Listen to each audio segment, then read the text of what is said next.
Hi everyone, welcome back today and welcome back to another monthly favorites. If you watch these month after month, you know that I like to keep it down to 5 items, just to try to keep it quick and dirty. For a pretty quiet person, introverted, generally shy person, I often have a lot to say about different things that I love from the month. So I try to keep it down to 5 items just to keep it short. And I'm doing it again, just blabbering. I've got a mix of fashion, food, a recommendation for a show that's coming up, makeup, a bunch of different things. I think I'm gonna start with makeup.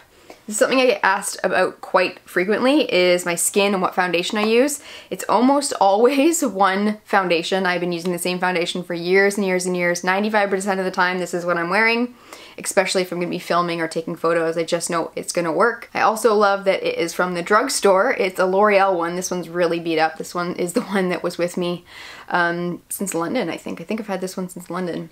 There's still quite a bit in it. I don't use very much. That's very key with this because it is, to me, very full coverage. I use not even a pea size, probably, gosh, what would be the size of it? Like teeny, teeny, teeny little dot of this, and then blend it all over. But it's the L'Oreal Infallible Pro Matte Foundation. My color is 102 Shell Beige, 24-hour semi or demi-matte finish. It definitely has more of a matte finish, which I really like. It seems to work well with my skin. It just kind of becomes one with my skin. And this is definitely the type of foundation that gets better as you wear it. And that's kind of why I go with the demi-matte version of this most of the time, because even though it looks pretty matte when I initially put it on, my skin just works well with it, and it does eventually, a couple hours later I would say, give me a little bit of a glow through it, but not too glowy. I have pretty dry skin, but for some reason this just seems to work really, really well. However, in these dry winter months, my skin, I'm like literally just itching all the time. My whole body is itchy. I feel like I need a milk bath or something, but I have noticed this not working quite as well on my skin in these dry winter months right now. So I have switched over, which I generally do this in the winter, but I switched over to the L'Oreal Infallible Pro Glow, which is from the same line, but this has a slightly more dewy finish. They call it a radiant finish. Definitely has a different consistency though. This stuff's very thick. This is a bit more watery, and I wear it in the color 203 Nude Beige. But because now my skin is so dry and matte already, I just like the glow that the instant glow that this gives me without going like super glowy, you know? I don't like a really glow like JLo finish or anything. For some reason I just don't feel like it looks good on me. It doesn't look natural. It just doesn't suit me, I guess, is what it is. This just gives my skin looking like it's healthy, just to make my skin look a little more hydrated and plump, which is what we all want, right? So same with this one, I use a tiny amount, like a little bit goes a really long way. Drugstore, affordable, love this stuff. And it doesn't transfer, lasts all day long, doesn't get super greasy or oily on my skin throughout the day. It just, I put it on, I set it and forget it. So yes, this one has been a favorite for many, many years. This one is a favorite throughout the winter, so I recently switched over this, but as we get closer to warmer months, I will switch back over to this guy. Okay, one more beauty item is actually a nail polish, a really grubby, old-looking nail polish. I recently rediscovered this when we moved back home to Canada, and I forgot I had this. This was actually my wedding nail polish, and it's covered in a highlighted piece of paper because the salon I had my nails done for my wedding, I actually left it there. I was so frantic. I was getting married the next day. I was just like, get me out of here. And I left without my favorite nail polish. So yeah, that's why it looks like that. But I recently rediscovered it, brought it over to my nail salon that I go to all the time, and I forgot how much of a perfect nude this is. If you like the most natural nail you can find, just the tiniest bit of blush pink, like tiny. It basically looks like your natural nail, but has like that jelly look to it. Then you gotta check this out. I got this on Amazon when we lived in London the first time, so years ago. It's by Blue Sky. The only number that I have on it is 80567, so I'm hoping I'm gonna be able to find this, or one of you guys might be able to find it, because if you're like me and always on the hunt for the perfect gel polish in a really, really simple nude color, then you have to try this out. I'm hoping I'll be able to find another bottle of it for myself just as a backup in case I leave it somewhere again, which it's possible. I would give you a close-up on my nails now, but they are very overgrown, and I probably had this on almost 2 weeks now. So yeah, they're not looking their best. They usually look a little nicer than this, but just trust me when I say that it is the perfect nude with a tiny hint of pink. Really inexpensive off Amazon too. So yeah, call off the search. That's your perfect nude.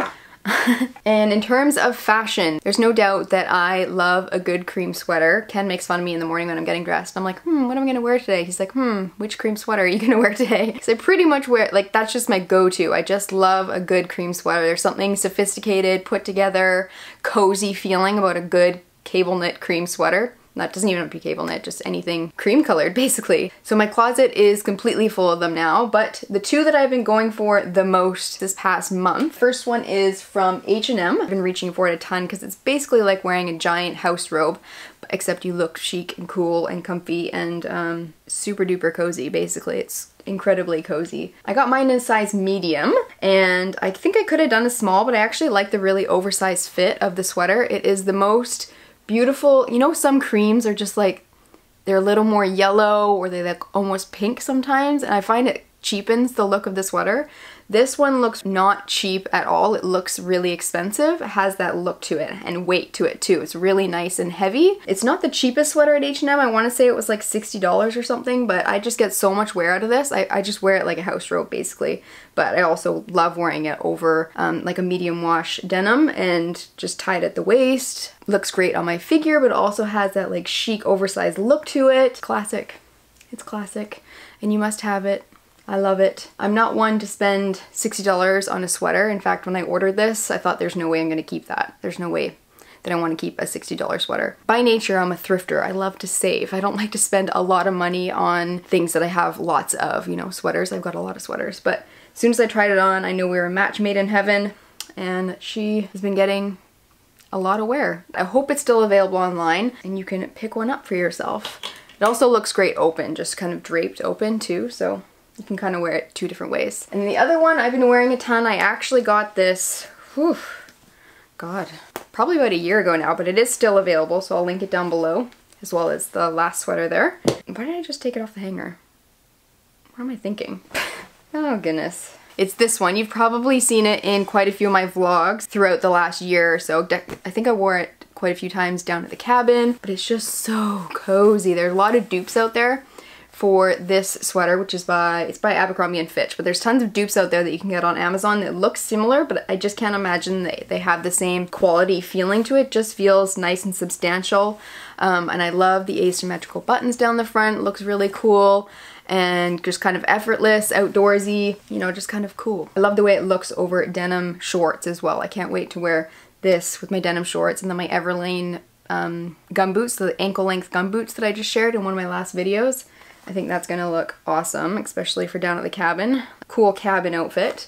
I got mine in a medium. I definitely could have worn a small, but I'd rather order a little too big than too small. And I actually like the way the medium fits. It has just an oversized like boyfriend kind of fit to it, and I think the small would be a little more, I don't know, for this style of sweater I think it just looks better oversized rather than anything that hugs the body or touches the body at all. It also allows me to add an extra layer underneath this too, so without a problem. I can easily add an extra sweater underneath here too if I wanted to. A good cream sweater. This one's a little more dressy if you want it to be. This one's definitely more on the casual side. It comes in a few different colors too. It comes in cream and pink, like a baby pink. This part's all kind of a soft pink, which I really liked. I just think this one's a little more my style and a little more versatile for my lifestyle. And then it comes in gray and navy, a few different colors. But so yeah, I've been at home cozy a lot lately, so I just wear like a pair of lounge pants and I throw this on top. That's been another good one, another favorite of the month. An oldie but a goodie. Okay, and then two edible kind of things. The first one is a drink. I have been trying to limit my amount of wine consumption in the evening, and I'm trying to steer away from diet drinks as well. I know they're terrible for you, but for me it just feels like a treat. Rather than eating like a giant piece of cake or something, I'll have a Diet Coke or a Diet Ginger Ale, and I love it. It's a treat. I love it. But I am trying to steer away from it, but I need something in place. I'm the type of person, I always like to be drinking something, eating something, usually eating something, but if I can't be eating something, I like to have like a coffee in my hand, a flavored water, something bubbly, you know, something just satisfying to keep me away from the fridge, basically.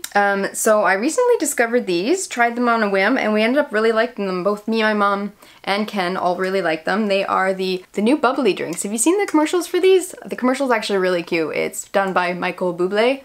And he's in a convenience store pulling one of these out, and then a little girl taps him on the shoulder and she says, "Excuse me, Mr. Bubbly," and he turns around and he says, "It's Bublé." And then it cuts to him sitting on the ground of the convenience store, changing the Y's to an E with an accent over it. It's really cute. It is a sparkling water beverage. No calories, no sweeteners. It's all natural flavoring. All that's in here is carbonated water and natural flavor. We went with the grapefruit and the lemon lime. I think it's lemon lime or just lime. But it also comes with in orange and strawberry and maybe one other flavor. Those ones are a little bit more, not quite what I'm looking for, but we love both of these, especially the lemon lime. I think this would be great for mixing too. If you're a vodka drinker, this would be great. Yummy, especially in the summer. These are gonna be so good. This is what I'm gonna be drinking all summer long, I have a feeling. But yeah, I think I'll probably try the other flavors just to see what they're like. But for now, I've been very happy with these.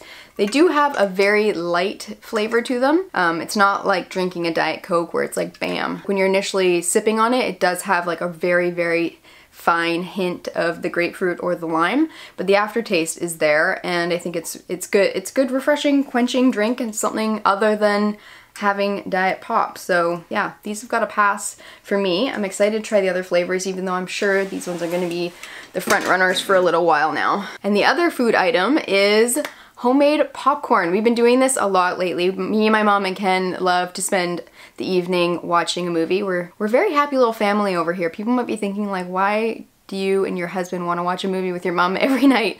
But we all just get along so well. It's just easy. Like we have a really great relationship. It's just like hanging out with a friend.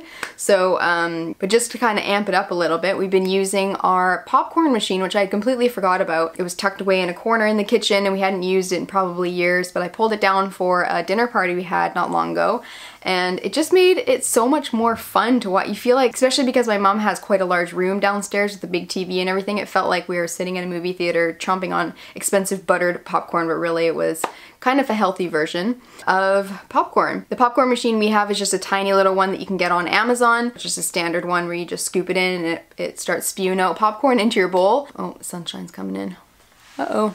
Hold on. Yeah, so they have some really cool ones on Amazon that are more like old school theater or carnival style popcorn machines. One day, I'm dreaming of one day having a house and kind of like a man cave downstairs, but you know, not so many. With a big TV, and instead of doing a bar cart, I was thinking you could do like a popcorn cart with one of those really cool old-fashioned carnival style popcorn machines that they're on the bigger side, so it would take like the top half of your bar cart, but then you could have like the dollar store little popcorn holders, you know, the old-fashioned ones, the red and white stripes, and then different toppings, and like a little stand of popcorny things for your movie night. This is kind of what I think about when I'm daydreaming about having a house one day. Of course I'll have a real bar cart too, but the popcorn bar cart sounds good as well. But yeah, we've been loving doing that. The night we had friends over for dinner, we actually did like the non-healthy version of the popcorn. So I dumped a bunch of butter on it, lots of salt, flavoring, all that kind of stuff, tossed it in a big bowl as it was coming out of the machine. But we have done a little more of a healthy version when it's just 3 of us downstairs.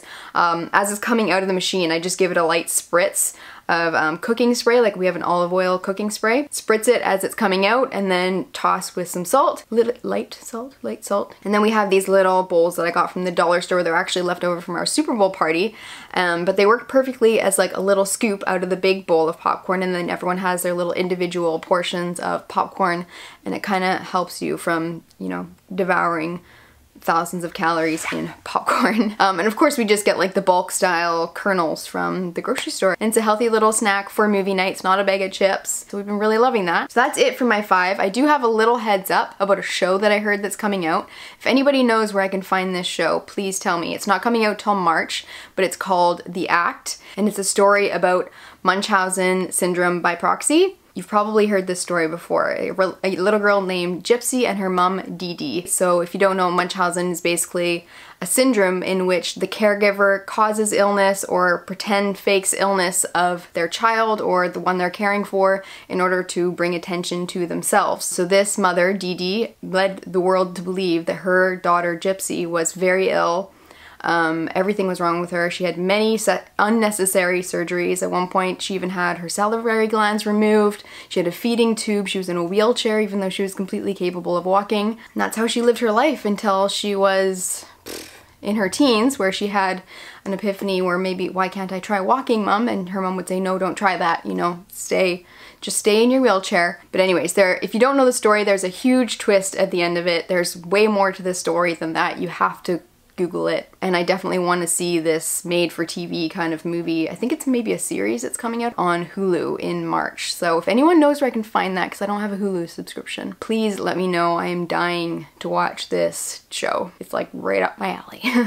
I had actually wondered if they were going to make a TV show or a movie or something about this story, because it's just so mind-blowing.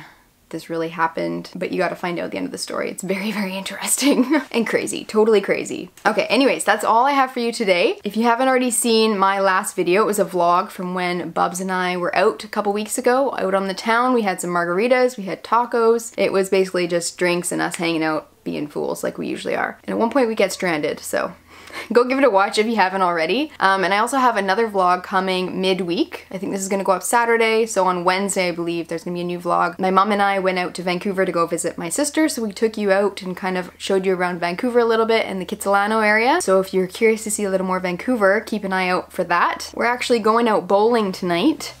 It says, let the good times roll. So I'm planning to strike them down, play some hardball tonight, going bowling with the family. I'm a terrible bowler, but I'm working on getting a little bit better because we're having a family championship coming up soon and there's a big Chinese dinner on the line. So I'm determined to win this. I'm gonna practice tonight, nail down that technique. If you're not already subscribed, please do. I would love if you joined. And follow along on Instagram. It's just at Andreaclare. The first A is 2 A's in it, so you can go find me over there. So I think that's it. Let me know if you enjoyed it. Let me know if you know where I can find The Act, that TV show, series, whatever it is, coming out. So that's it. I'll see you in the next one. Bye.